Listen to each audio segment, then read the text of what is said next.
निचोड़ करके ले गए हैं, उस समय मैया द्रौपदी कांप गई। द्रौपदी कभी कल्पना नहीं की थी कि मैंने कहा मैं ये दुशासन का रक्त है। द्रौपदी तुम अपना केस अब बांध सकती हो, ये रक्त से स्नान कर लो, आज से तुम्हारा संकल्प समाज आपके। बोलिए रामचंद्र भगवान की। इसलिए कहा स्त्रियों को कभी बाल खुला नहीं रखना चाहिए। स्त्रियों के बहुत उसका सौंदर्यता का प्रतीक होता है। बोलिए नारायण भगवान की। आइए 2 बार नाम लीजिए और ऐसे नहीं, आप लोग थोड़ा सा बोलिए ऊपर हाथ करके, सीता सीता सीता सीता राम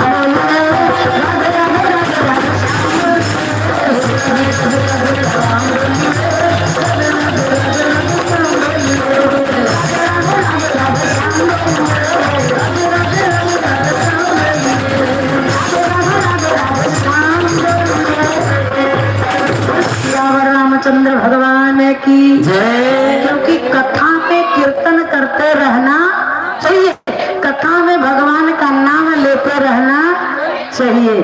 कहा वैवस्त पुराण में लिखा है, जो मुख बंद करके होत रहता है वो गूंगे सांप के घर जन्म लेता है। ये हंसी नहीं, आप लोगों के लिए नहीं, कहीं भी आप स्वयं पढ़ी लिखी है, पढ़ के देख लीजिए। जिसको बरसाती सांप कहते हैं, जिसका मुख 21 दिन में एक ही दिन खुलता है। इसलिए सत्संग में कथा में कभी हाथ बांध करके, कितने लोग हैं महाराज सोचते हैं कीर्तन करना शायद इंसल्टी है, लज्जा है, कितनों कहिएगा वो हाथ नहीं है कीर्तन करेंगे और नहीं ऊपर उठाने वाले हैं। बोलिए रामचंद्र भगवान की। तो आप समझ जाइए उन पे कलयुग बाबा कुंडली मार करके बैठे। जिनके ऊपर कलयुग कुंडली मार लिया वो घर से कभी नहीं निकल सकते सत्संग के लिए। क्यों? क्योंकि उनका अहंकार रूपी अंधकार उन्हें घेर करके रखेगा।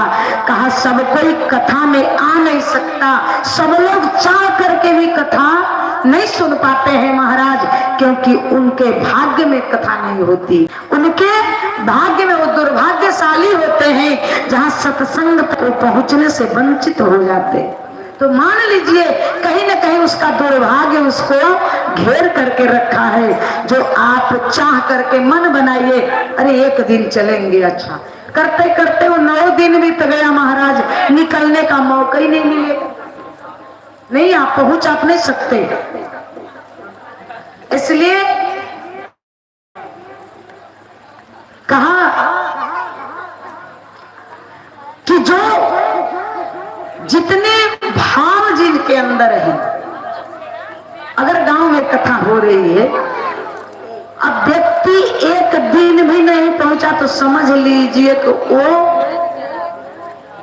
कलिकाल लोग, लेकिन कलयुग को कहते हैं कि खराब, कलयुग खराब नहीं है। कलयुग से तो अच्छा हमको लगता है कोई युग नहीं हुआ। बोलिए श्यावर रामचंद्र भगवान की।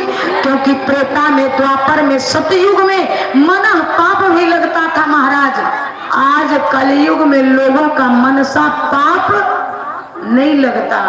आपके प्रति कोई मन में गंदा विचार भी आ जाए, दूसरे के प्रति किसी को देखा अगर भाव खराब आ गया तो कुछ देर बाद भगवान का नाम ले लो तो पाप वही कट जाता है, वो दोष वही मिट जाते हैं। तो ये अफर है कलयुग के लिए, लेकिन त्रेता द्वापर सतयुग में ऐसा नहीं होता था। मन पाप भी लगता था, जिसका भोग भोगना पड़ता था, चाहे देवता हो, संत हो या सरल गृहस्थ हो, किसी को भी। बोलिए श्यावर रामचंद्र भगवान की।